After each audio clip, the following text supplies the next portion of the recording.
Hey, salut les aventuriers et bienvenue à un nouvel épisode du podcast des jeux vidéo rétro dont vous êtes le héros.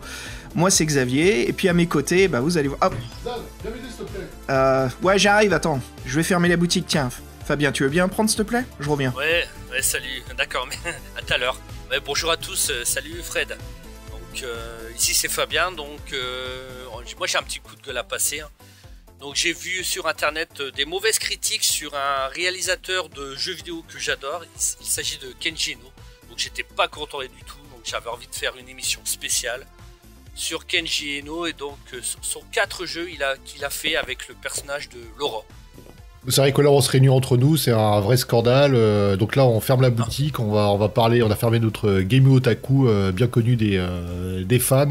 Et là on va descendre ce brûlot qui a été fait. On va vous faire défendre et défendre son créateur. Et donc là on est tranquille, c'est bientôt le week-end, il n'y a plus personne dans la boutique, donc on va se mettre à table et on va rétablir la légende de ce jeu qui nous a marqué, on peut dire. D'ailleurs je crois même qu'il y a quelques exemplaires dans les bacs, quoi, les gars. Bon, par contre, il faut quoi, Xav? Ce serait cool qu'il revienne là parce que. J'arrive, je suis en train de regarder là. On a reçu un colis des imports. Ah ouais, c'est quoi? Je suis là. Ouais, oui, bah on a reçu des imports. Moi j'ai une commande, Ah bah, je veux dire, j'avais commandé pas mal de trucs Neo Geo, c'est cool. Il y a Mutant Nation et tout ça là. Mutant Nation, ouais, on a aussi. Putain, mec, on a déjà 5 copies de Metal Slug X, t'abuses là. On n'arrive pas à les vendre, c'est trop cher. Ouais. Moi, tu me gardes tout ce qui est les jeux Mega Drive, tu me les gardes, c'est bon. Mais quand attends, il faut bien qu'on les vende, Fabien, arrête de collectionner les trucs qu'on essaye de vendre, quoi, merde. À chaque fois. Et Fred, t'avais commandé quoi d'autre? Là, j'ai quoi, c'est un Turboman. Ok, il y a encore du Metal Slug. Ah, super, t'as eu toute la saga des Fatal Fury, c'est ça? Ah, ça y est, ils ont enfin décidé de les envoyer. Bah, c'est cool ça, parce que là, on va avoir, on va avoir de la matière. Hein. Ah ouais, c'est génial. Fatal Fury Fist, tu vas voir. Voilà. Direct. Bon, on a bien fait de fermer, les gars. Bon, les coups de gueule, sinon, on va le descendre, ce mec. Là, on va même pas le nommer, tellement qu'il nous a énervé. Mais putain, ouais, vous êtes chauds tous les deux, là, putain. Bah ouais, mais c'est Fabien qui nous a mis la puce à l'oreille. Je sais. Moi, j'ai toujours aimé D, donc tu sais, les gens, ils peuvent dire ce qu'ils veulent. Moi, j'ai toujours aimé la saga, ça va rien changer. J'ai toujours ma version sur la Dreamcast, de D2. Bah ouais, il était temps qu'on en parle, justement, ça ferait vraiment plaisir. Bah, les gars, la boutique est fermée, on est tranquille, là, on est autour du guichet. Donc ça enregistre.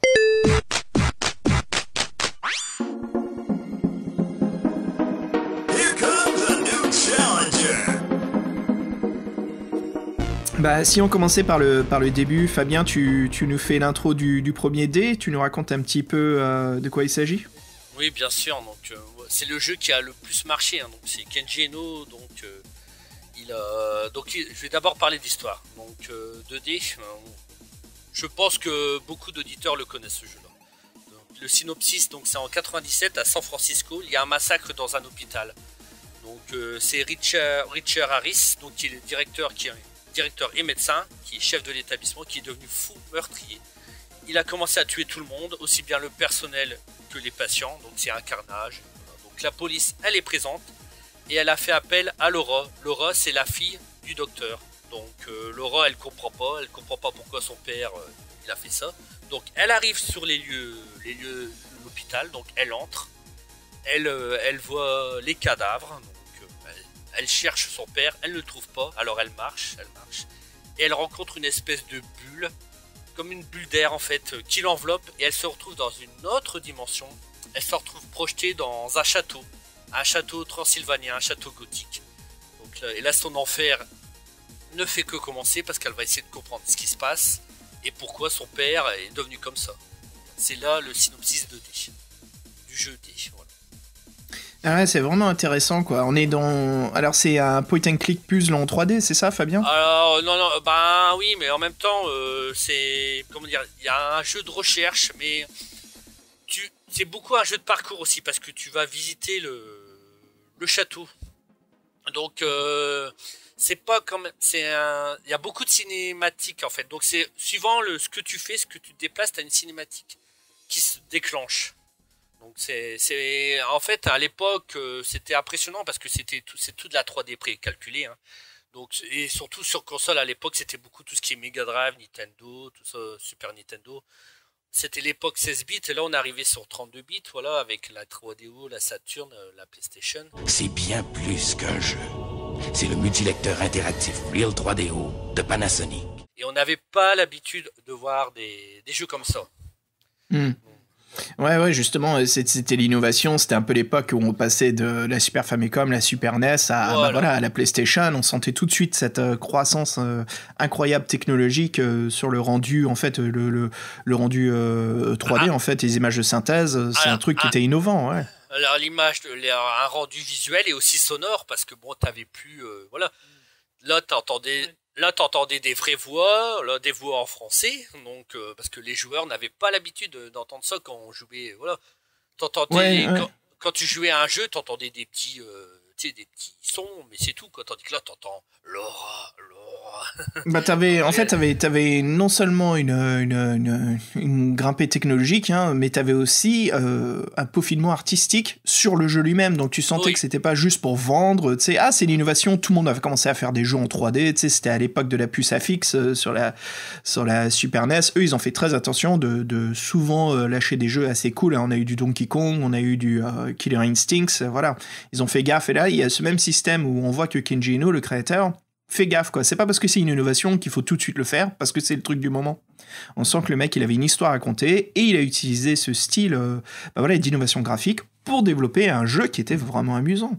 Alors oui, il avait une histoire, mais en même temps, il savait pas trop où il fallait faire, parce que il avait un début de scénario, mais après, il a rejeté beaucoup de provocations à la fin, parce qu'il voulait se faire connaître. Kenji Eno, il a pas beaucoup marché dans le jeu vidéo. Le Japon le connaissait très peu. Et il voulait provoquer, il voulait se marquer les gens. À l'époque de D, ouais. À l'époque du premier. Ouais. Tout à fait. Donc voilà. Il a mis des thèmes qu'on ne connaissait pas avant dans les autres jeux. Ouais, c'est assez innovant. On sent que c'est le mec qui fait partie de l'innovation. Mais avant qu'on continue, parce que là, je sais qu'on met un petit peu... on met en offre un synopsis assez intéressant. On va continuer à parler un petit peu de D.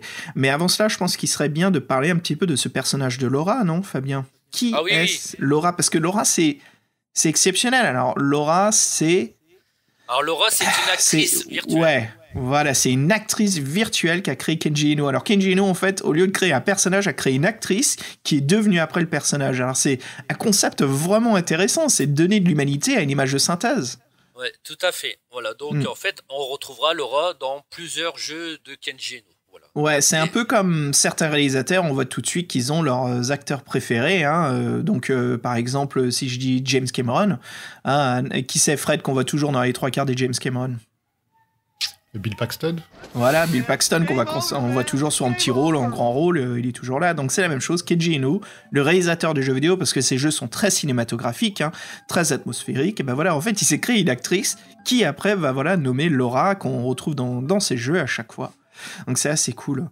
Et je vais juste organiser vite fait un truc en arrière-boutique, là, parce que je sais qu'il faut débrancher un peu la salle d'arcade, là, les jeux de dispo. Il y en a un de vous qui attaque un petit peu l'histoire du jeu de D, quand on en parle un peu plus, c'est assez cool, quoi. C'est un jeu qui a une sacrée histoire de lancement avec ce premier opus. Je vais dans la salle de derrière, je reviens tout de suite. Ah bah moi, si tu me permets, Fred, moi je peux en parler parce que je connais très bien ce jeu.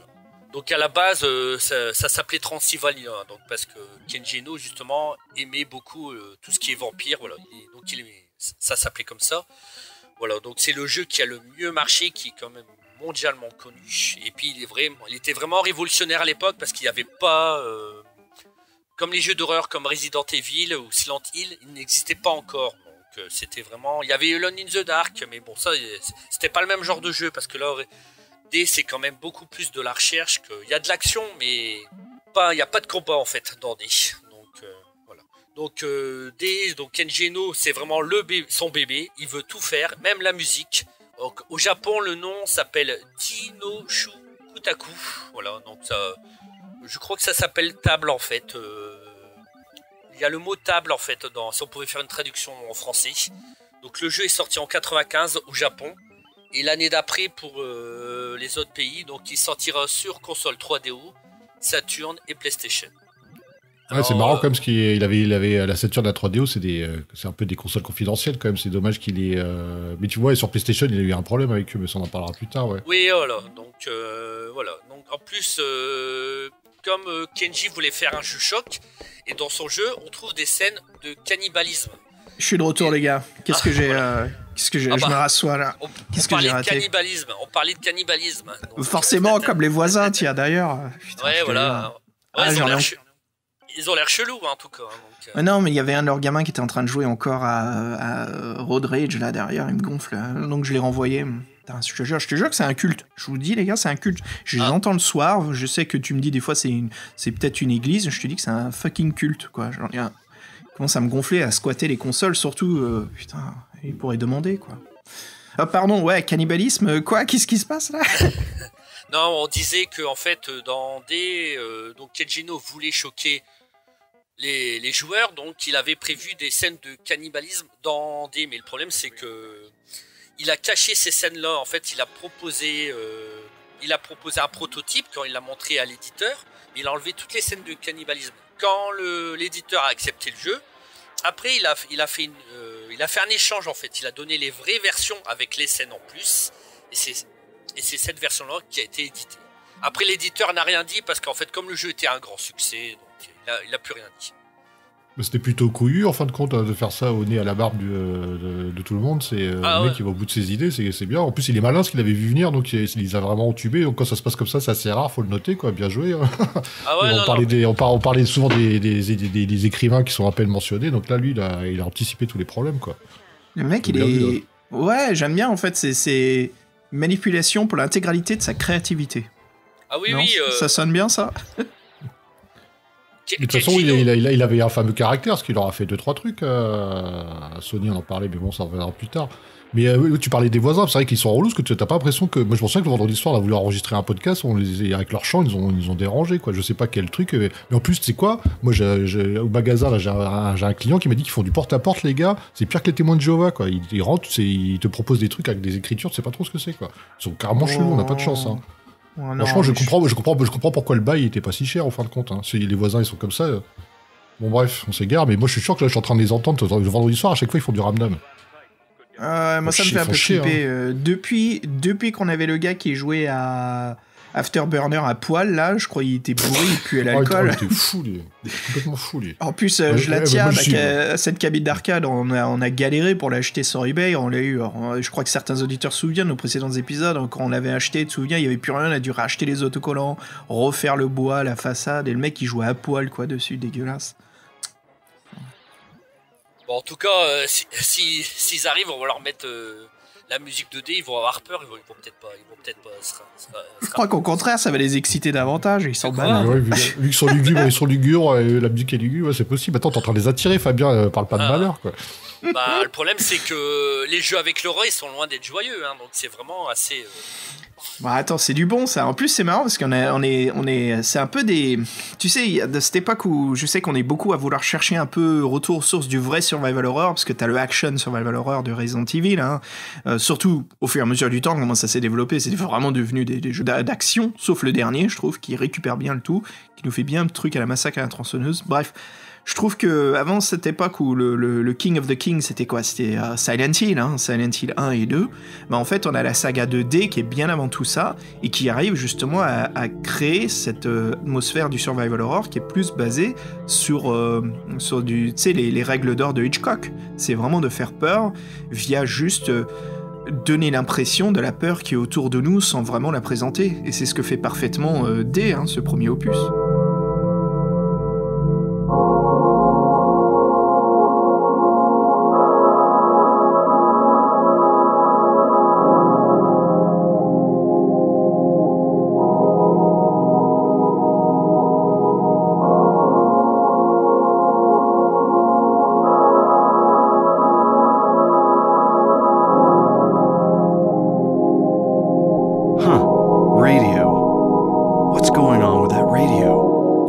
Hitchcock, mais en fait, c'est un peu un film, en fait, c'est ça, et qu'il avait dit que c'est ça durait 1h30, 2h, Fabien, est parti. Alors voilà, en fait, c'est un film interactif. Le jeu, Kenji Eno, il a voulu que l'histoire du jeu commence à 3h du matin, et il fallait finir l'aventure avant 5h du matin. Donc voilà, dans le jeu, on ne pouvait pas faire de pause. Donc, si vous allez aux toilettes ou chercher un truc à manger, vous ne pouvez pas, donc... Le jeu continuait à tourner, on n'avait pas le choix. Il fallait vraiment... Ah ouais, ça, c'est un truc, tu vois, je sens que Hideo Kojima, il serait vachement fier de voir des concepteurs, des réalisateurs de jeux comme ça. Hein. Tu sais, lui, avec le premier Metal Gear Solid, il voulait que ça se vende à l'unité. Ça veut dire que si tu meurs dans MGS, hein, sur la PS1, si tu meurs, en fait, le jeu était bloqué. Il fallait racheter un jeu. Alors, c'était une idée de concept au début. Hein. Je suis sûr que le jeu se vendrait pas au même prix à l'époque. Il se vendrait des petits sous. Mais bon, c'était intéressant. Et là, le fait qu'il joue avec le vrai temps, c'est...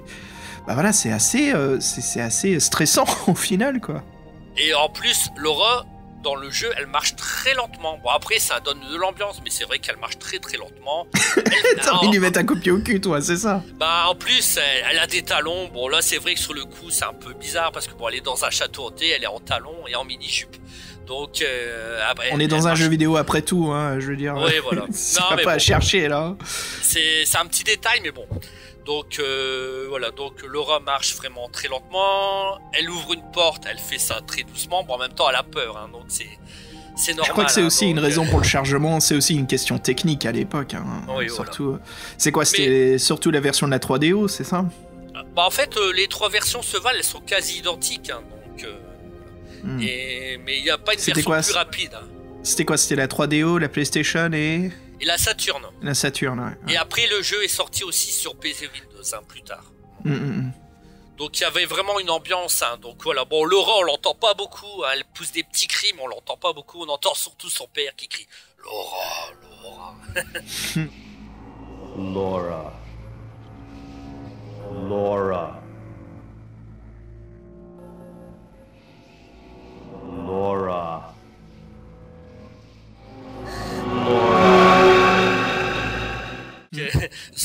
Parce qu'en fait, Laura a des visions. Ils sont pas en train de chanter, là? Laura. Pardon, je les entends pas, là, à côté, les enfoirés, là?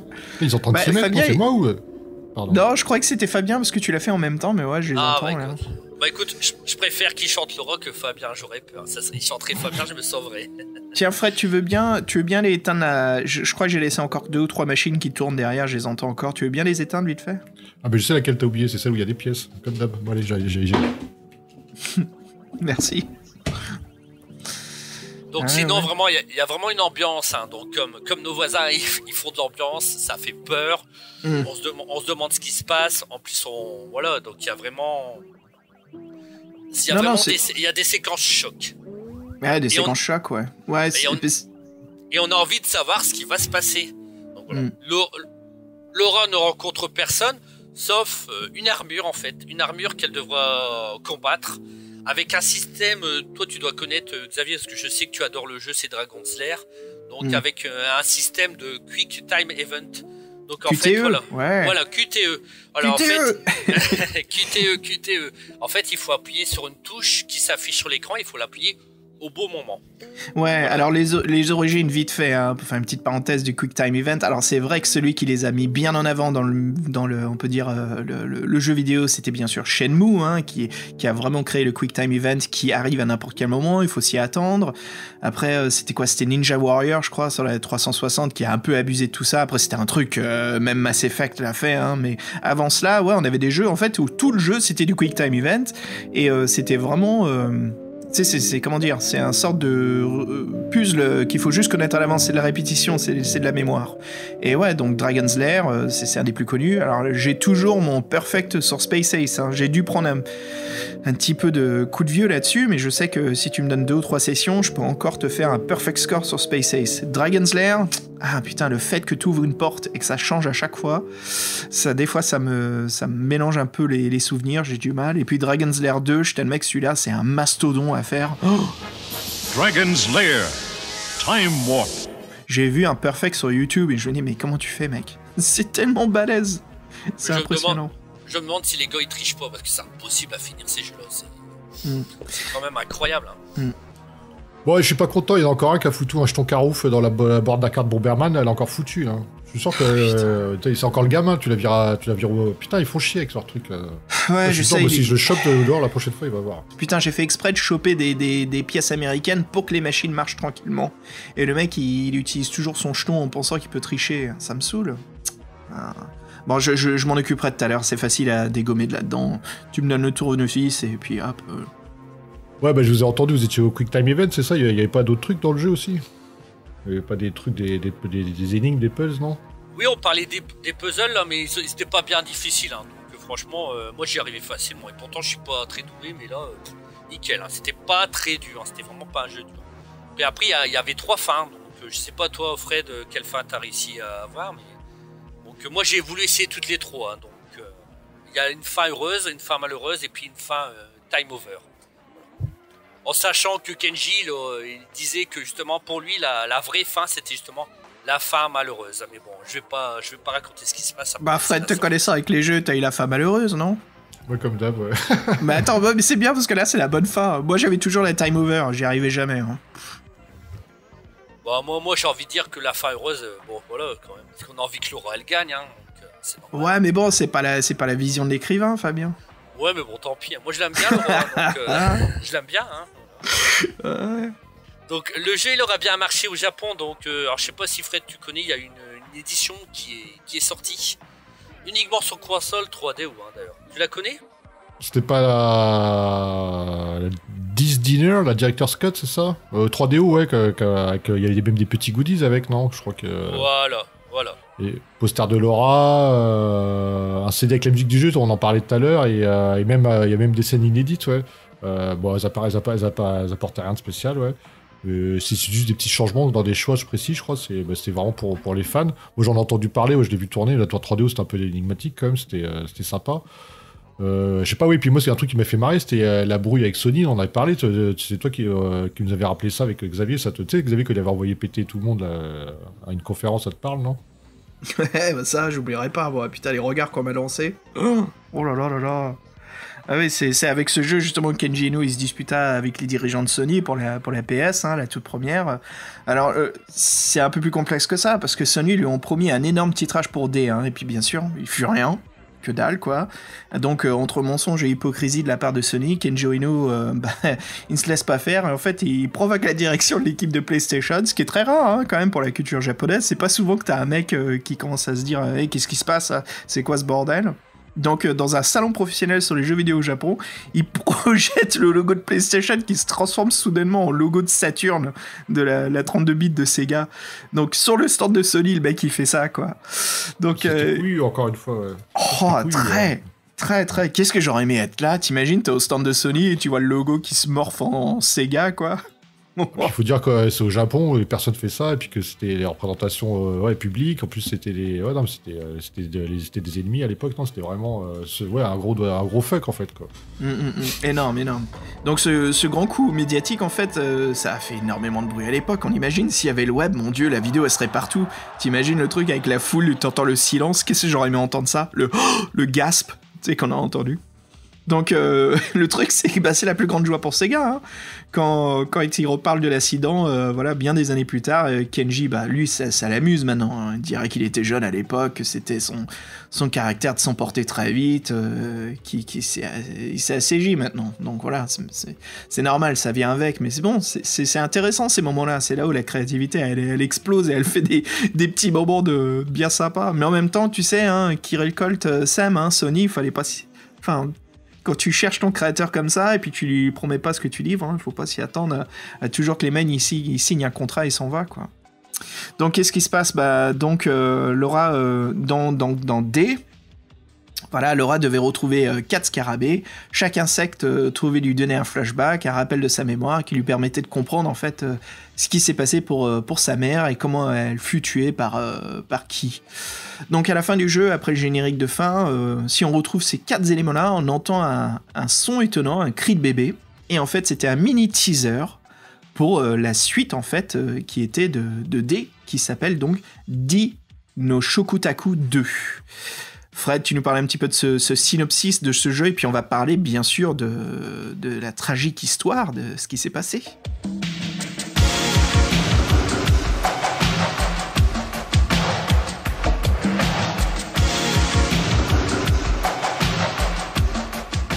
En fait, suite voulue du créateur, mais on en parlera, est-ce que c'est allé au bout du projet. Donc c'est la suite directe, on est dans un univers parallèle transylvanien. Il y a toujours un roi tyrannique qui est cruel, qui est en crise de démence. Son royaume est en péril, sa femme n'a jamais pu lui donner une descendance de son vivant, donc il est maintenant veuf et très solitaire. Et donc il décide d'étudier les sciences occultes. Donc son but c'est rencontrer le diable, et il y arrive et donc il vend son âme au diable, et son diable lui apporte un fils qui sera digne de lui. Donc là, en fait, ce qui se passe, c'est qu'après, on retourne à l'époque contemporaine, à San Francisco, en 1998. Laura, notre actrice virtuelle, prend l'avion, elle quitte la ville, et qui lui rappelle de mauvais souvenirs, et surtout, elle-même est enceinte, tiens. Donc elle fuit pour fuir son passé, et les horreurs qu'elle a connues. Tout à coup, un violent orage se produit, le visage du diable apparaît devant Laura à l'intérieur de l'avion. Il la regarde méchamment, il lui prend le fœtus qu'elle a dans le ventre. Elle hurle de chagrin, l'avion s'écrase, provoquant la mort de tous les passagers, dont Laura. Donc le fœtus est emmené dans l'univers parallèle et deviendra aussitôt un jeune adolescent ressemblant énormément à Laura. Il cherchera à récupérer l'âme de son père adoptif et à retrouver ses vraies origines. Donc là, j'ai envie de dire un peu, what the fuck, quoi. Qu'est-ce qui se passe, quoi? Pourquoi ce truc, ce qui est assez créatif, mais c'est bizarre de tuer son héroïne. Ça t'avait choqué, toi, Fabien, à l'époque, non? Ah bah oui, en plus, j'étais surpris, c'est que Laura, elle a quand même eu envie de faire un bébé, alors que c'est toutes les horreurs qu'elle a vécues, quoi, donc... Parce que dans comme c'est la suite logique, elle voit quand même son père, elle voit la mort, et malgré tout, elle fait un bébé. Enfin bref, donc, mais c'est vrai que c'est quand on aime une héroïne et qu'on la voit qu'elle meurt, en plus dès le début de l'aventure, ça fait bizarre. On se demande bien ce qui va se passer. Oh là là, on a frappé. Bon, attends. Oh, putain, il a une sale gueule, lui. Bon, je vous laisse, je vais aller voir ce qu'il veut. Donc, lui dis pas quand même, attends, il faut traiter les clients. Enfin, non, t'as raison, celui-là. Oh là là, bonne chance. Il a pas une tête à être un client. Hein, donc, j'ai tiré le grillage, va falloir que tu parles à travers. Hein. Il a pas une tête à jouer à Echo Dauphin, je te le dis. C'est le fanboy de Sega. Bon, à tout de suite. Ouais. Bah attends, Fred, je continue. Alors, si on parlait justement de l'histoire de ce jeu, parce que là, le synopsis, ça a l'air vraiment intéressant quand même. On s'attend à quelque chose d'assez chouette. Donc, qu'est-ce qui se passe? Kenji Eno, en fait, il est pressé. Il a plein d'idées en tête pour la suite 2D. Et, voilà, il veut faire mourir son personnage Laura. Il s'en fout. Il veut une suite étonnante avec plus d'action et une interactivité illimitée. Donc, fâché avec Sony, comme on le disait avant, et c'est hélas que la console Saturn de Sega ne pourra pas lui offrir ce qu'il veut en capacité technique pour son jeu. Hein, la Saturn, on sait très bien, innovation malgré quand même très très limitée. Donc il veut un jeu d'aventure à la Zelda et en 3D. Le mec il voit grand, hein. C'est pas facile à faire. Qu'est-ce qui se passe? Bah là encore une fois, on passe de la 3DO à Panasonic avec la M2. Voilà, il y a Panasonic qui annonce donc sa nouvelle console. C'est une 3DO mais encore en beaucoup mieux, soi-disant. Hein. Ça je sais pas si on peut dire beaucoup mieux que la 3DO, ça soit quand même quelque chose de bien, Fred. Bah, en fait, les capacités techniques étaient bluffantes à l'époque, mais je pense que l'architecture était pourrie, donc ils n'arrivaient pas à tirer la quintessence du truc, quoi. C'est ça, c'est comme la Jaguar, il y avait des possibilités bluffantes, mais l'architecture était naze, tellement difficile de programmer des jeux dessus qu'au final ça coûtait trop cher au développement. Donc qu'est-ce qui se passe? Kenji en fait il est persuadé que la console va faire un carton et que donc la suite 2D, Dino Shokutaku 2, va être un futur best-seller. Et il a bien raison de penser comme ça, hein, faut pas se limiter. Donc il compose encore la musique, il adore ça, hein, avec la même équipe que D, donc il se retrouve avec les gens qu'il aime bien travailler. Il travaille d'arrache-pied pour finir le jeu au plus vite lors du lancement de la console, et en attendant, il présente une introduction pour le jeu qui fait plus de 10 minutes. Alors le truc, ça a emporté pas mal de vues, c'était du teasing énorme. Elle était ainsi montée la vidéo elle était montrée à des salons de jeux vidéo, les journalistes japonais n'en revenaient pas de revoir Laura, l'héroïne courageuse de D qui mourait justement dans sa fin à lui, donc ça a créé un buzz pas possible, les gens étaient vraiment curieux, et qu'est-ce qui se passe en fait? Tout change dans cette aventure, Fred, dis-moi, parce que là, laisse tomber quoi, Laura elle est pas là. Bah oui, en fait on dirige ce jeune homme androgyne qui est censé être son fils sûrement dans cet univers parallèle, qui est médiéval. C'est plutôt un action-aventure, j'ai envie de vous dire, donc il y a beaucoup d'action.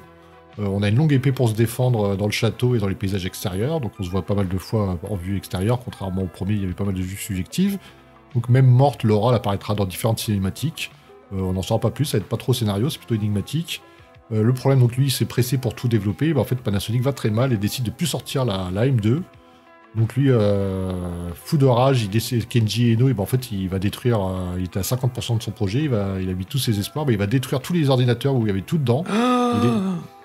Donc crise de rage, il saccage tout, quoi. Il est effondré, comme un peu le roi tyrannique qui trouve pas de fils de son scénario. Donc après, comme vous comprenez, en fait, le jeu n'aura jamais, il n'y aura pas de jeu. En fait, ça sera un projet avorté, tellement, ce sera tellement traumatisé qu'il ne voudra plus jamais en parler. Donc pour lui, ce jeu n'existe pas, tout simplement. Même il regrette les vidéos. Voilà. Mais en fait, ce qui est quand même marrant, c'est qu'il a gardé, il placera un bonus caché de cette fameuse introduction dans le jeu D2 sur Dreamcast. Donc il en tirera comme quelque chose. Et donc, il sait que malgré ce projet, il faut rebondir. Et quelques temps plus tard, il sortira un jeu un peu plus récent, qui est peut-être moins éloigné de certains auditeurs, que les gens se souviendront peut-être, qui est Enemy Zero. Oh, énorme jeu, Enemy Zero, c'est sûr qu'on s'en souvient. Et je voulais parler de ça, Fred, là, le fait qu'il détruit les serveurs et tout, mais tu te rends compte ? Parce que récemment, en fait, on a revu Blade Runner faire surface sur GOG.com, et ce jeu-là, il était considéré comme perdu, hein. Je veux dire, les ordinateurs de Electronic Arts à l'époque, et tout était perdu, et ils ont réussi, voilà, à prendre le jeu complet, le démonter pour le remonter, justement, et faire une version HD, enfin, une version à jour, hein, qui marche sur les systèmes modernes, donc c'est chouette, mais là, on pourra ne jamais trouver, en fait, ce concept et ce jeu, quoi, c'est fou, c'est perdu à tout jamais. À part sur la petite démo. Ce qu'on peut faire, là, comme Xavier, comme Fabien revient pas, c'est peut-être lancer une petite pause musique et puis on va voir ce qu'il fait quand même, non ? Ouais, ça m'inquiète un peu là que ça dure aussi longtemps. Ouais, vas-y, bah écoute, je propose qu'on joue justement à un morceau de D. En fait, j'ai une petite sélection là, c'est Fabien en plus, comme il a rejoué récemment à l'un des D, il me propose Rhythm Sketch 2. Donc voilà, les auditeurs, on vous propose ça et puis on va aller voir ce qui se passe avec Fab là. Allez, à toutes.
Andros has again invaded the Lilat system.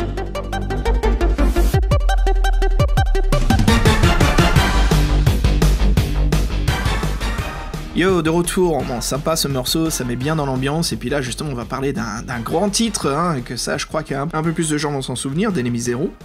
Il est revenu, Fabien, Fred? Ouais, je suis là. Bah tu vois, Ok. Ils sont relous. Bah ouais, il me demandait si j'avais des bougies, alors moi j'ai dit non, j'en ai pas, il a insisté. Il te fout de ma gueule, t'es sérieux? Bah ouais, des bougies, attends. C'est pas l'armée du salut ici. Bah, comme si j'étais. Non mais attends... Déjà, je te jure que c'est des cultistes, mais là, au point, c'est ils demandent des bougies, mais on dirait, on se croirait dans un sketch. Le vendredi soir, ils s'animent, les mecs, là, je sais pas ce qui se passe, quoi. C'est Sabbat aujourd'hui, on est le 13 ou quoi? Ah, merde, on est le 13 en plus, les gars, déconnez pas. Sabbat, Bloody Sabbath, ouais. On aurait une petite bête du Black Sabbath, peut-être, hein. Oh, fuck. Enemy Zero, alors... le fanboy Sega, hein, parce que je crois que tous ici, on est des fanboys différents, hein. Je sais que Fred, c'est plus PC Masterclass, moi, c'est plus... Enfin, moi, je suis un peu plus... Je sais que moi, je suis plutôt un Nintendo Boy, moi, j'ai que des Nintendo. C'est Nintendo Boy. Moi, je sais que j'aime un peu les consoles qui sont un petit peu... Bon, moi, je suis un fan du PC Engine, hein, ça, imbattable. Alors, fanboy Sega, Fabien, présente-nous... bah oui, bah t'es la personne parfaite pour Enemy Zero, non? Mais, surtout à l'époque, je sais pas si tu t'en souviens, quand on se connaissait pas trop bien, je t'avais écrit un mail, je rouspétais parce que tu parlais toujours de la Super Nintendo, tu disais jamais la Mega Drive. Donc je t'avais écrit, c'est pas normal, je parle toujours de Nintendo et jamais. Mais c'est pas que je la déteste pas, mais j'ai grandi avec la NES, donc pour moi l'enfance, voilà, c'est la NES. Les voisins, ils avaient la Master System et la Mega Drive et la Genesis, surtout la Genesis, hein. C'était ça aux US, mais écoute, tu peux dire ce que tu veux. Moi, je fais un petit moment je vais te piquer là vite fait. Les jeux Sega, ils étaient toujours excellents, mais excuse-moi, mais leur puce audio, les BO, quoi, c'était pas le même niveau que la puce Super NES et Nintendo, hein. Après, moi, j'aimais bien ce petit son métallique, hein.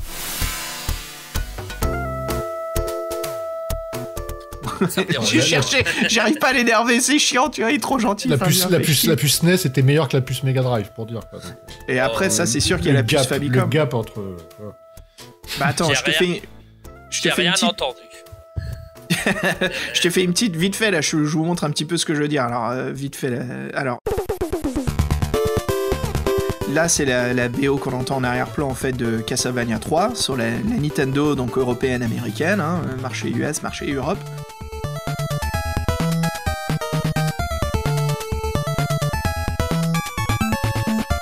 Et là tiens, là je vais vous mettre justement là c'est la BO en fait de la version Famicom.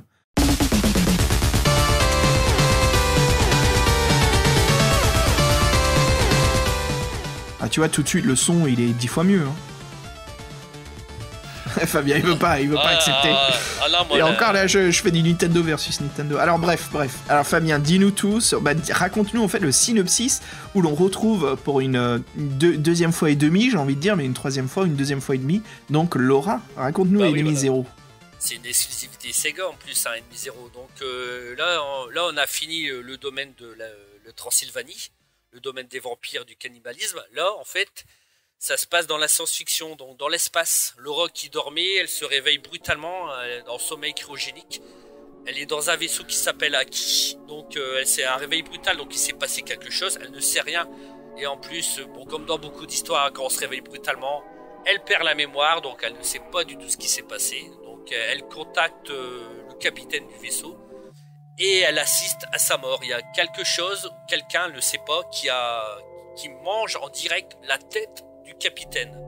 Donc elle se demande quoi. Alors Laura va essayer de comprendre ce qui va se passer. Donc elle va visiter le vaisseau Aki.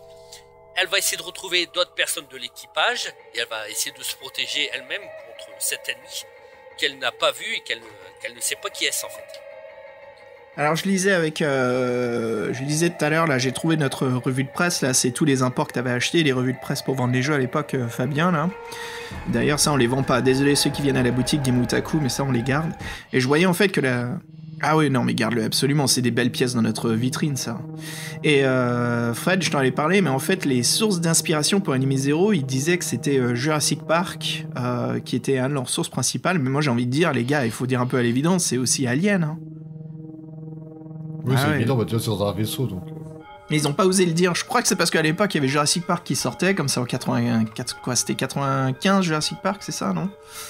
Donc peut-être que ça aurait fait plus de buzz dans la revue de presse. Enfin, voilà. Et Fred, raconte-nous un petit peu l'histoire de ce jeu Enemy Zero qui est un grand... comment dire? C'est une grande étape de l'histoire du jeu, quand même, de l'innovation technique. En fait, le seul point commun, c'est le personnage de Laura, qui s'appelle même pas Laura Harris, mais Laura Lewis. Alors, peut-être que Laura Harris était une ancêtre, on sait pas. Donc, en fait, ce qui se passe il y a beaucoup de jeux d'horreur déjà à l'époque, avec l'arrivée des consoles 32 bits qui permettaient plus de choses. Il faut pas perdre de temps, donc ils développent à toute berzingue. En plus, il y a un nouveau personnage en fait, de Laura qui arrive, qui s'appelle de Lara. Et dans l'univers des jeux vidéo, qui est Lara Croft, forcément, de Tomb Raider. Donc, ce qu'il fallait, c'est que le public, il n'oublie pas Laura au profit de Lara. Donc, c'est la guerre des... la guerre des Lara. C'était dur à l'époque. C'est des what? Des quoi? Des Lara. C'était la Lara guerre. C'était la Lara War. Et je pense que, du coup, c'est Lara Croft qui a gagné, parce qu'elle a eu droit à son film. Désolé, Fabien. C'est Sony qui a gagné. Donc il a pas fait confiance à Sony, il a fait excuse-moi, confiance mais je crois que le film Tomb Raider, c'est pas vraiment un truc gagnant. Hein. Non, oui, c'est plutôt une descente en enfer, bref.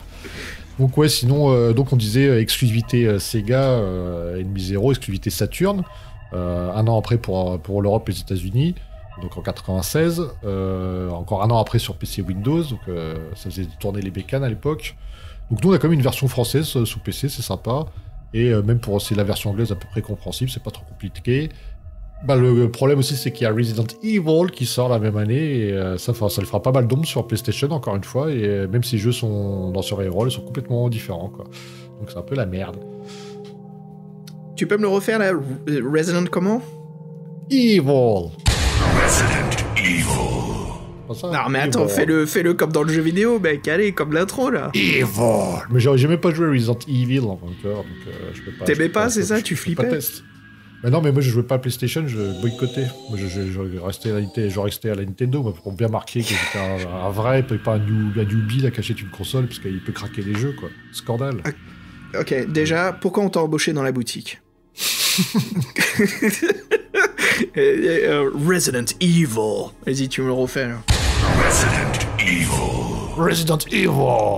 À toi, Fabien. Ouais. Oh là là. Resident Evil. Putain, arrêtez, on va arriver les autres fous à côté là. Resident Evil. Ouais, en plus, ils ont quand même vachement mauvaise réputation. Et puis, moi, je sais pas, mais il y a une voisine qui m'a dit, là, elle avait un chat noir, elle a pas fait long feu ici, quoi. Donc, ouais, je le vois plus, ce minou, là, il est parti. Je sais pas, j'en sais rien, moi. C'est la voisine qui m'en a parlé, mais je l'ai allé chercher une fois, elle m'a dit... je te dirai pas ce qu'elle m'a dit, mais bon, bref, on peut pas... Moi, je me méfierais quand même. Je me méfierais quand même. Donc, parce que je sais qu'il dort derrière la... Ouais, il dort derrière la boîte de Pac-Man, parce que je sais que la cabine, elle est un peu plus vieille, donc elle chauffe plus. Je sais qu'il aime bien dormir derrière, comme il fait bien chaud, quoi. Mais je le vois pas, là, depuis un moment. J'irai voir après. Ouais, donc Kenji Eno, Fred. Alors dis-moi, parce que là c'est pas seulement un créateur de jeux vidéo, mais c'est aussi qu'il excelle dans un autre domaine artistique. Ouais, lui il adore faire la musique de ses jeux. Pour lui, l'ambiance sonore est primordiale. Donc là, pour cette fois-ci, il fera pas la musique. En fait, il estime quelqu'un. Il estime un compositeur qui s'appelle Michael Nyman, qui travaille pour le cinéma, les opéras, les ballets. Donc en fait, Kenji Eno apprend que Nyman est au Japon en 95, et ce qu'il fait, en fait, il cherche par tous les moyens à le contacter, il se rend à son hôtel, et en fait, il le harcèle complètement. Il vient le voir sans rendez-vous, il frappe à sa porte, il dit « Faites la musique de mon jeu ». En fait, Michael Nyman refusera, mais devant l'insistance de Kenji Eno, qui insistera pendant 6 heures d'affilée quand même. Donc celui-ci, au bout d'un moment, à bout de nerfs, il dira « Ah, j'ai ferai votre putain de musique de jeu vidéo ». Donc il s'y est mis. Et malgré le contrat sous contrainte, il y avait un dol dans le contrat, et en fin de compte, il a quand même fait un bon boulot. Donc il a été professionnel sur ce coup-là. Et donc c'est une superbe mélodie au piano qui correspond tout à fait à la solitude de Laura dans le vaisseau Aki. Et il y a même plusieurs CD de la musique de Enemy Zero qui sortiront. Donc c'était un bon boulot.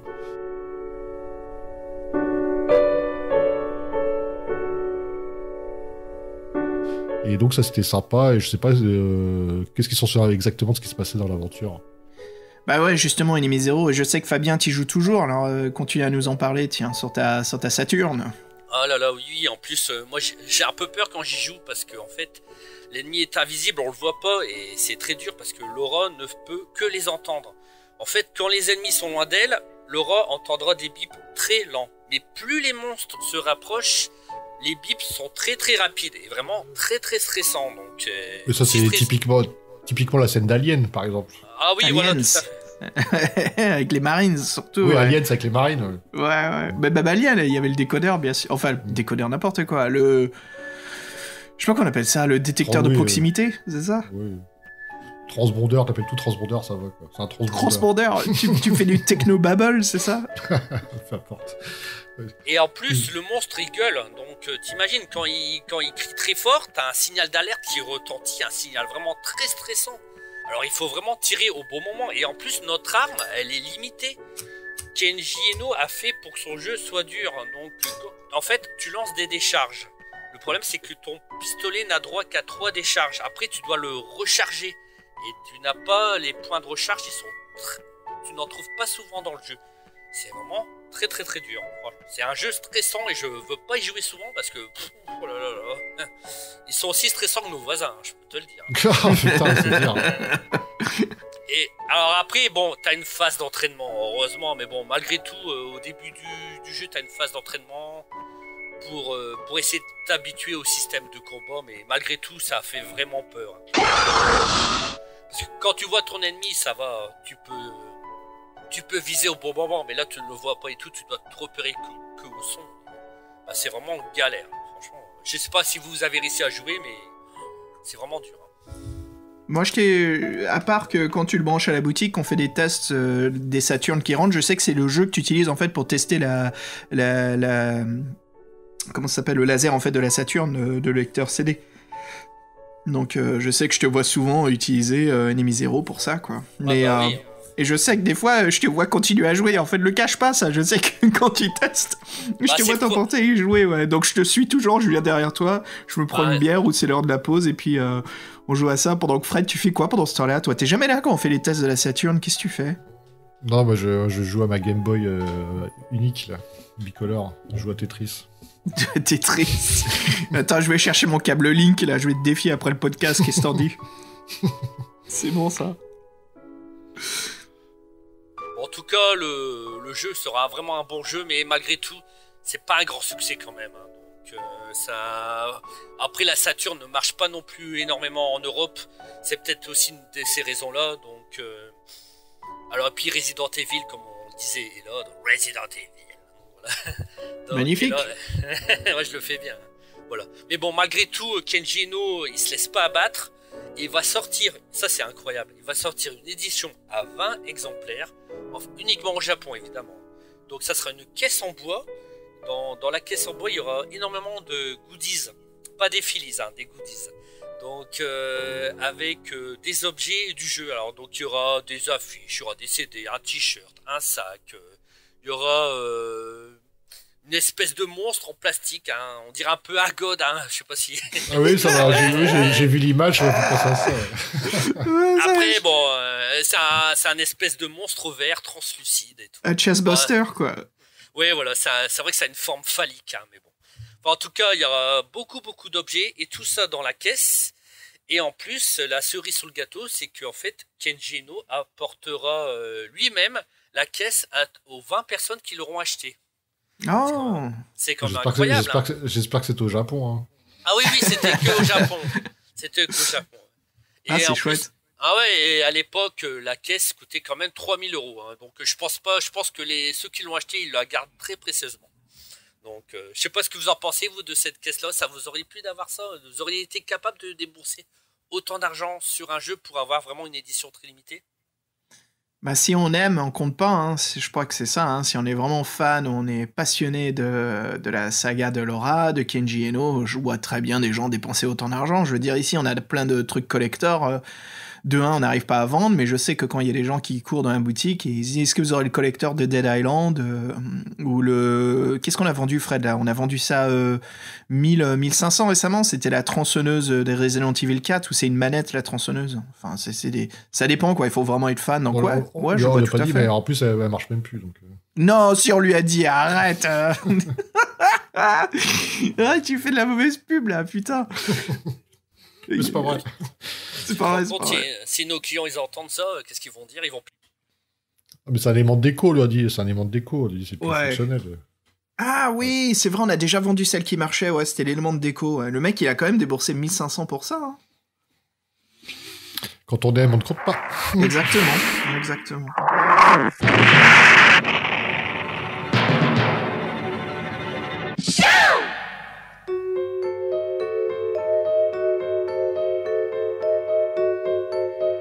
Mais sinon, on a D, mais on n'a pas on les a tous, mais D2, on l'a aussi dans les bacs, là. Ah, mon préféré, D2, mais oui. D2 sur la Dreamcast, qui est excellent ce jeu.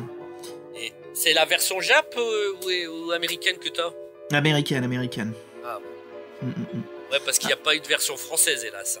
Hélas, non. Ça, c'était... En plus, tu sais que la version import US... Moi, la version que j'ai, c'est une version traduite. Hein. C'est même pas une... Je sais même... Il faudrait que j'aille regarder si c'est une version officielle ou pas. Mais je me souviens, la campagne de pub pour ce jeu, c'était énorme. Parce que c'était déjà le... c'était un peu cette époque de l'E3 où, tu sais, on rentre vraiment mi-années 90, plus tard, je veux dire, même fin années 90, début 2000, où les jeux vidéo comme ça, bah, ils commencent à faire beaucoup plus de buzz, où le jeu vidéo, si tu veux, prend de l'ampleur. Ça devient vraiment un sujet sérieux de la vente. Ça devient un sujet sérieux du business. Donc D2, c'était comment dire, un emblème de cette époque-là où le jeu vidéo devient un mastodon colossal, quoi. Donc, je vous en parle un petit peu du synopsis. Ah oui, tout à fait. Ouais. Donc Laura, Laura, notre actrice virtuelle, voilà, donc elle part en voyage dans un avion pour le boulot.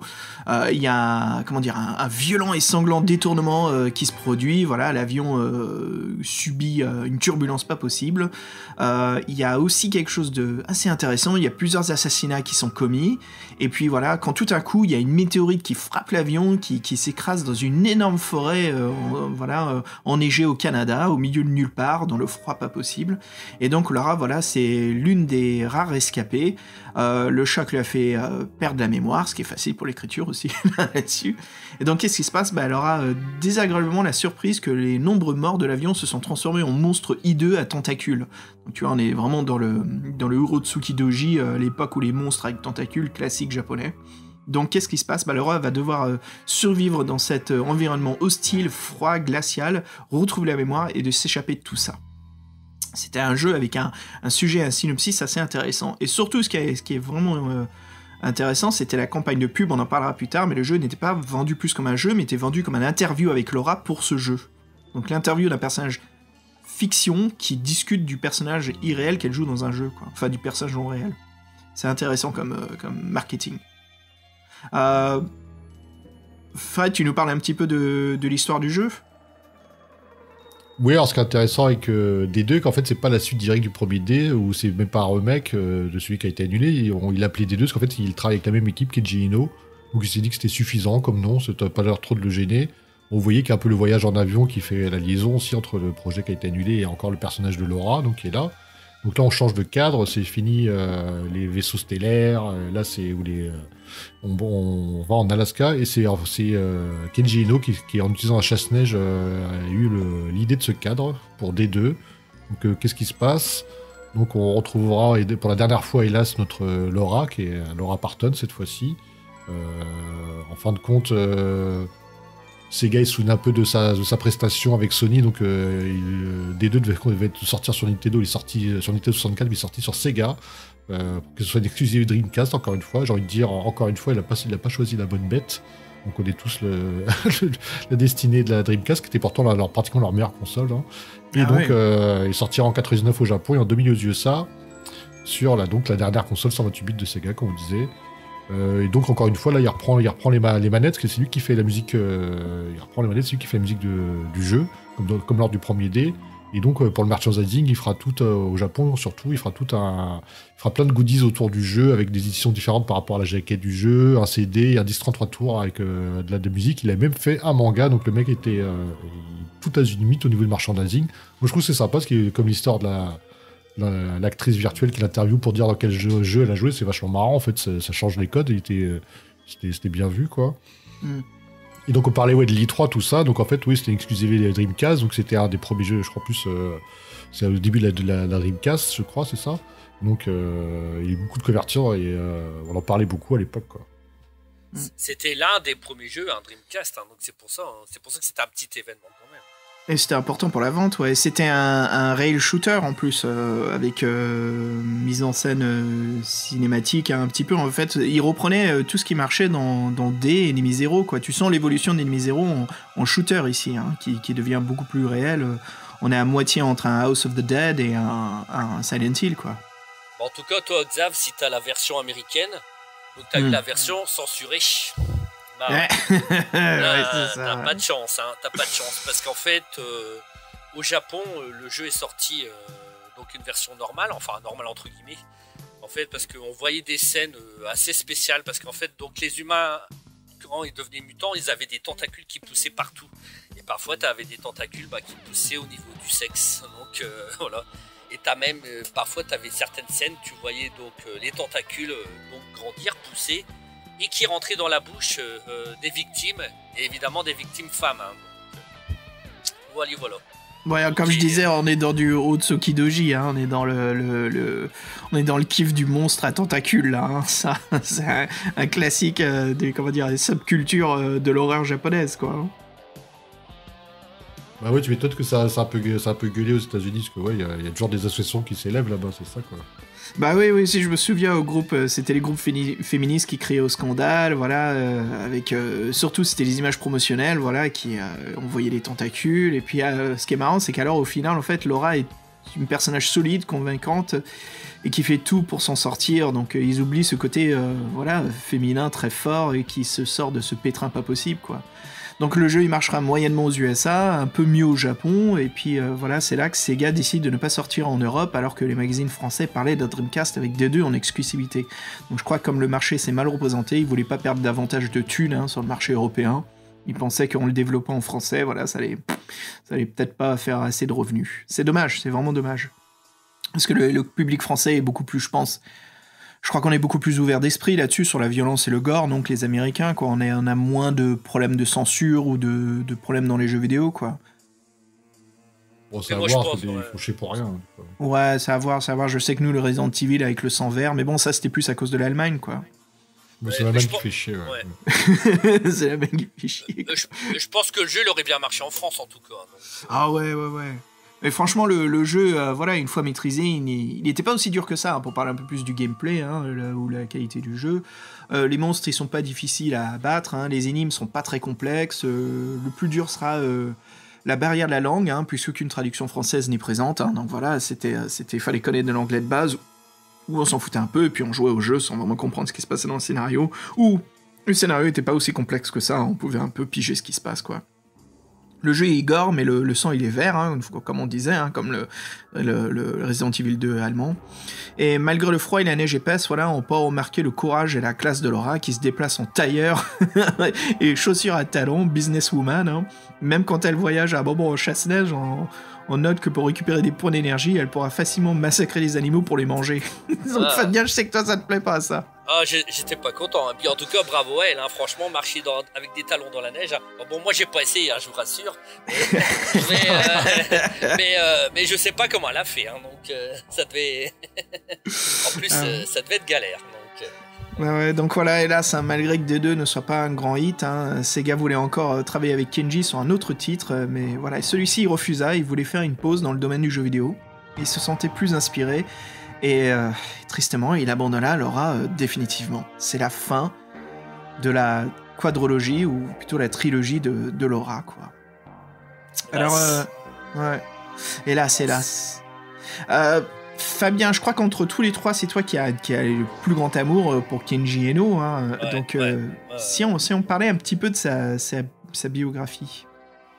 Bon, après, donc Kenji, donc, il était né en 70, donc au Japon. Donc en fait, sa passion, c'est pas forcément, on pourrait croire que c'est les jeux vidéo, mais non, en fait, c'était la musique. Il adorait la musique. Pourtant, malgré tout, son père lui offre un ordinateur quand il est enfant. Et Kenji, lui, ce qui l'intéresse, c'est la musique. Donc, il apprend la programmation et il crée son propre clavier de synthétiseur avec l'ordinateur. Donc, c'est pas mal. Hein.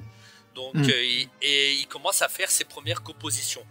Et puis il aime beaucoup la musique électronique, et puis il aime beaucoup le groupe, alors je sais pas si vous le connaissez, c'est le groupe Yellow Magic Orchestra. Ah bien sûr, attends, on a des vinyles ici. Fred, tiens, tu veux bien allumer la platine, s'il te plaît? Tiens, je vais aller chercher un vinyle pour qu'on mette ça en arrière-plan. Ah, j'aime beaucoup ce groupe. Je sais pas si je vous l'avais montré d'ailleurs, les pochettes sont Ouais, avec leur belle pochette, ouais, je vois où c'est, vas-y, j'arrive. Ouais, la nana qui a des néons et des câbles et tout qui sortent de ses cheveux. Une sorte de méduse, mais au lieu que ça soit des serpents, c'est des câbles électriques. Ouais, allume ça, tiens, je vais aller chercher le vinyle, il doit être quelque part là. Fabien, tu l'as mis où la caisse de vinyle? Oh bah écoute, hein, tu regardes, oh, ça a coûté de l'orangino, je l'ai mis, j'avais soif, attends, je les ai posés là. Ah ouais, je vois là, attends, à côté du distributeur. Ah, mais pas Ouais, ça là, ça va prendre l'humidité. Attends. Ouais, tiens, j'en ai un là. Attends, je te sors ça. Tiens Fred, vas-y, mets-le là, c'est du bon son ça. Yep, j'aime bien la couverture en plus. Par contre, là, en passant devant tout à l'heure, là, il y a une espèce d'attroupement chez les voisins, là. Ça commence à faire chier, là.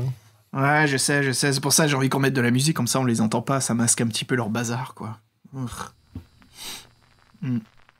Allez, c'est parti. Musica. Si c'est bon ça, c'est bon. Je me disais que ça allait te plaire. Ce bon Oh, petit moi, début, j'aime, là. T'as vu, le morceau, il est bien digital et tout, vraiment ce côté synthé progressif, quoi. Ah, moi j'aime beaucoup. Je suis pas surpris que Kenji a aimé ça. Et ben, si tu nous parlais un petit peu justement du début de sa carrière, l'inspiration aux plus jeunes, qui est scolaire. En fait, il a pas fait de grandes études, hein, et en plus, il a quitté l'école très tôt. Et quand tu imagines qu'à 19 ans, il crée sa propre société, t'imagines? Il a créé une société de jeux vidéo qui s'appelait IEM. Donc, il fera 2 jeux. Mais qui seront pas vraiment des grands succès. Hein. Des jeux qui sont sortis sur la NES, c'est des jeux de plateforme. Hein. À l'époque, c'était la grande mode, les Super Mario Bros. Tu sais, tu dis qu'il a pas connu le succès, il a juste sorti des jeux sur NES. Alors, j'ai dit, attends, c'est la contradiction là quand même, mec. Ouais, mais bon. En fait, mais bon, ces jeux-là, tu peux. Les jeux qu'il a sortis, c'est Panic Restaurant et Time Zone.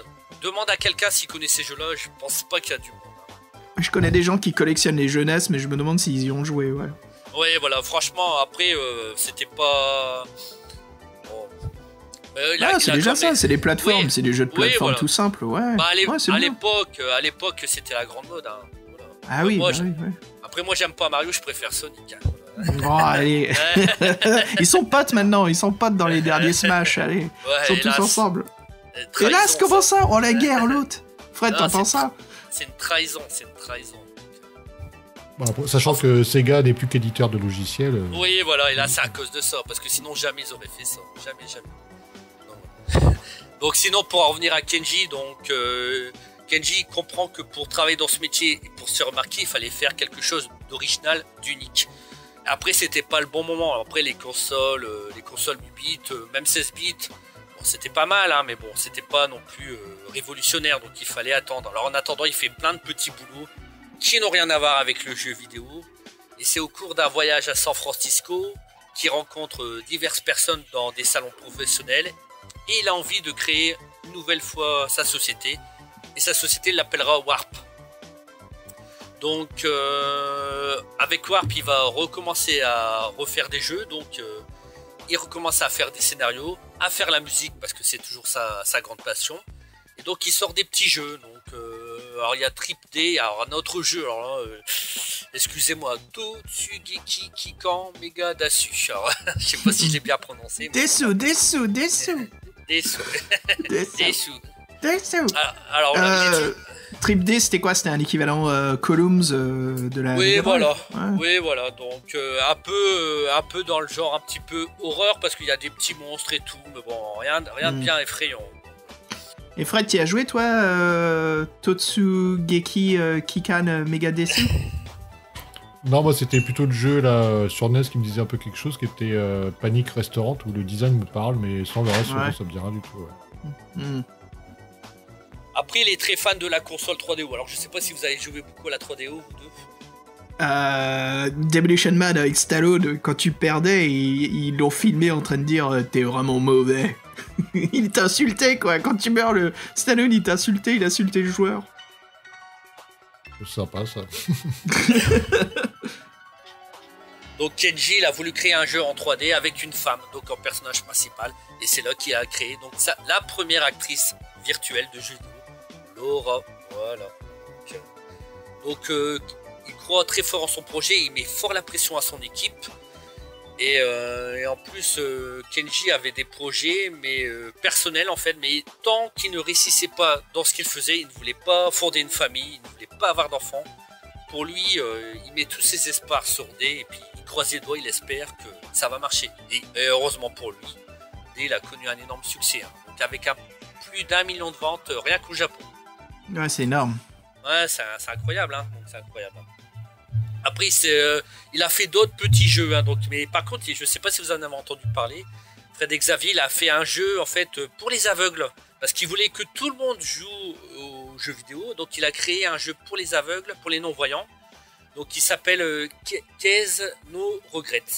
Est-ce que vous connaissez ce jeu-là? Vous en avez entendu parler? Non, c'est quel système? C'est la Saturn ou... Toujours la Saturn. Non, parce que franchement, il veut plus en entendre parler de Sony. Et bon, là, à l'époque, c'était que Saturn. Donc, et en fait, ce jeu-là a bien marché aussi au Japon, parce que c'est vrai que c'était quand même très innovant.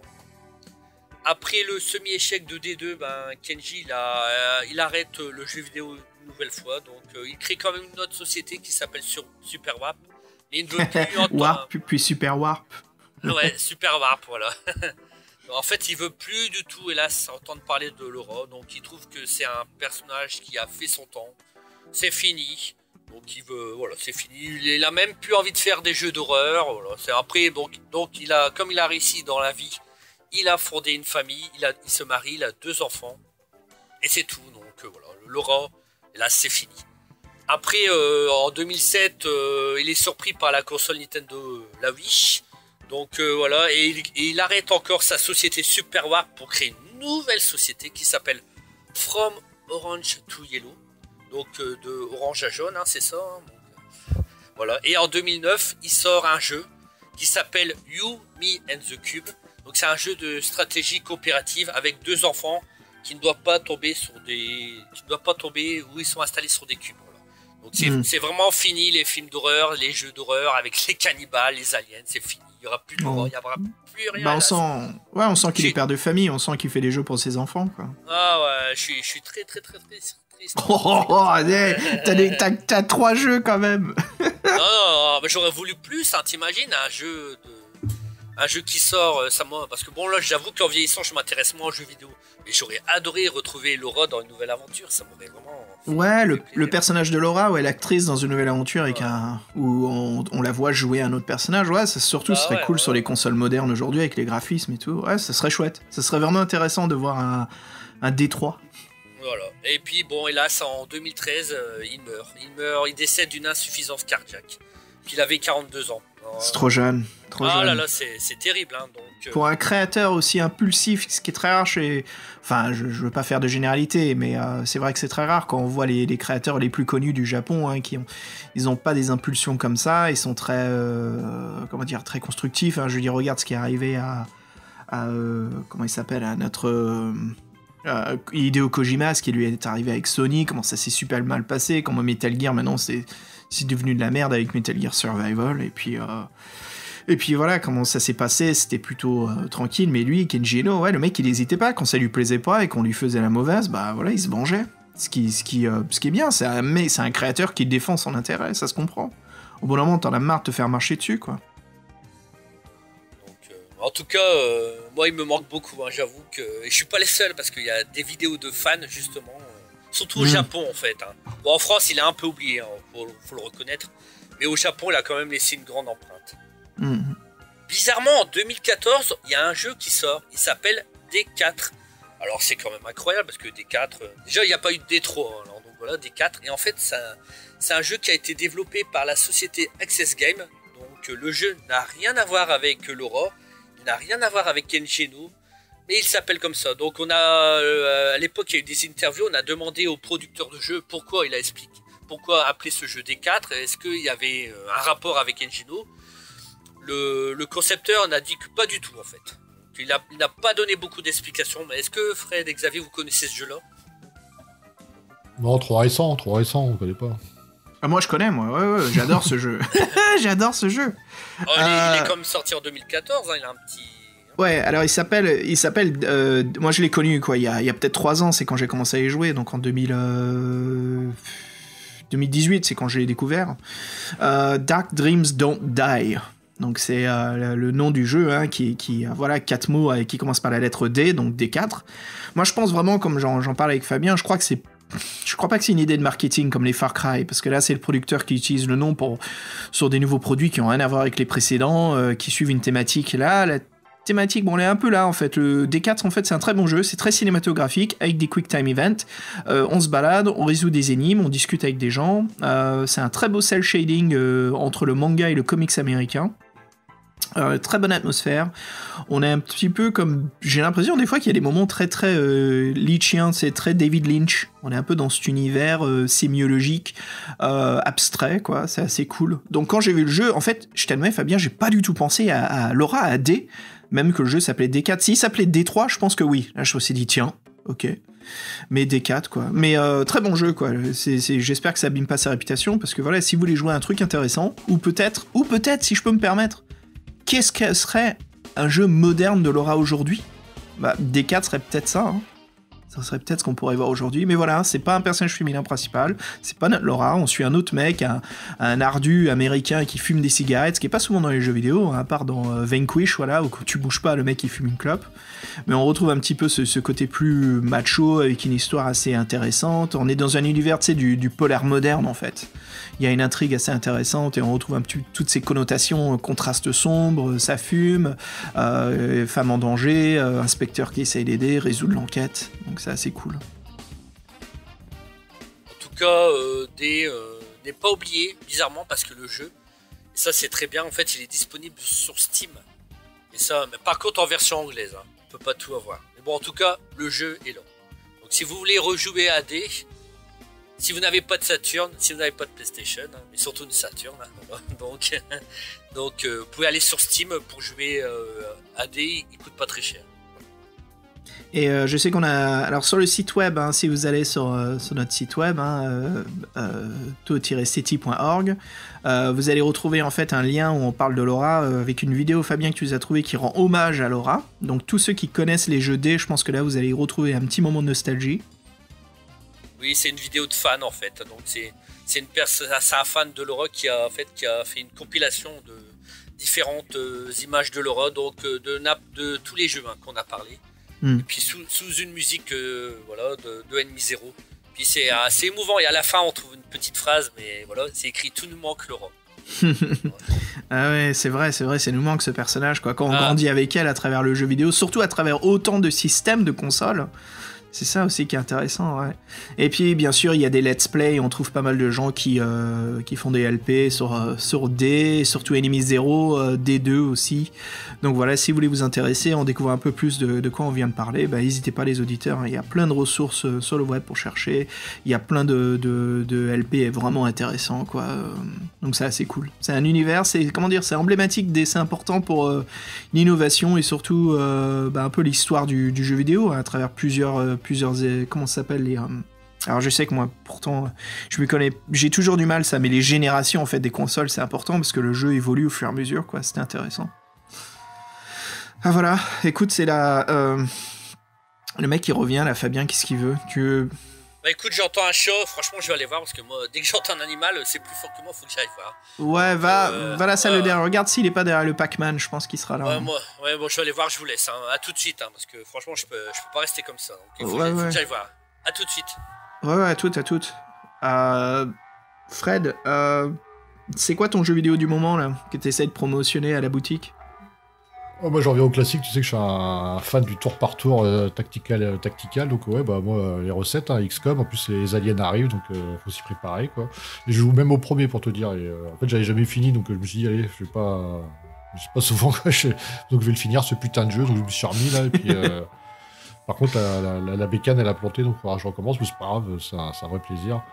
Ouais, t'as sa sauvegarde Steam Guardian ou je sais pas quoi là, Steam Cloud qui a protégé ta save.